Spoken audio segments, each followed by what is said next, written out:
வணக்கம். இன்றைய தலைப்புச் செய்திகளை பார்க்கலாம். ஆகஸ்ட் 10ஆம் தேதி பூம்புகாரில் வன்னிய மகளிர் பெருவிழாவை நடத்துவதில் தீவிரமாக இருக்கிறார் மருத்துவர் ராமதாஸ். ஆனால் அன்புமணியை ஒதுக்கி வைத்துவிட்டு ராமதாஸ் நடத்தும் இம்மாநாட்டால் கட்சிக்குள் பெரும் பூகம்பம் வெடிக்கும் என பாட்டாளி சொந்தங்கள் பதற்றம்.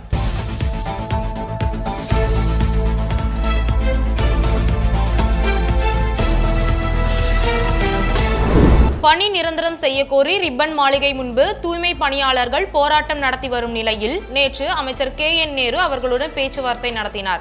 பேச்சுவார்த்தையில் தீர்வு கிடைக்காத நிலையில் 7வது நாளாக போராட்டம் நடைபெறுகிறது.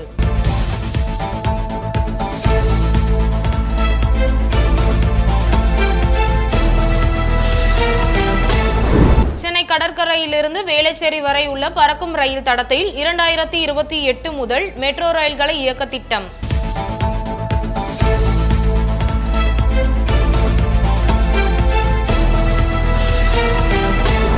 பீகார் வரைவு வாக்காளர் பட்டியலில் இருந்து நீக்கப்பட்ட 65 லட்சம் பேரின் விவரத்தை வெளியிட வேண்டும். தேர்தல் ஆணையத்துக்கு உச்சநீதிமன்றம் உத்தரவு.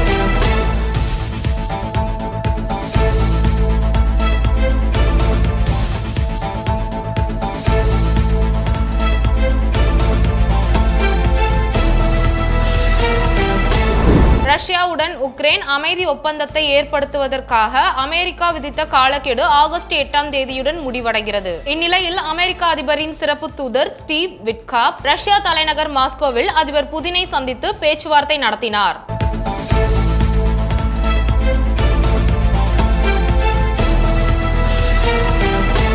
சென்னையில் ஆபரண தங்கத்தின் விலை ரூபாய் 160 அதிகரித்து ஒரு சவரன் ரூபாய் 75,200க்கு விற்பனையாகிறது.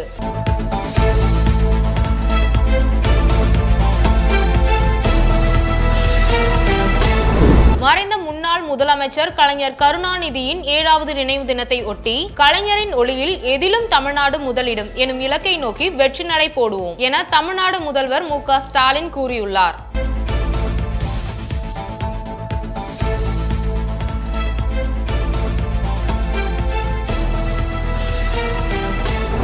மாமல்லபுரத்தில் நடைபெற்று வரும் அரைசறுக்கு போட்டியில் பல்வேறு நாடுகளைச் சேர்ந்த சிறுவர்கள் பங்கேற்று தங்களது திறமைகளை வெளிக்காட்டி வருகின்றனர்.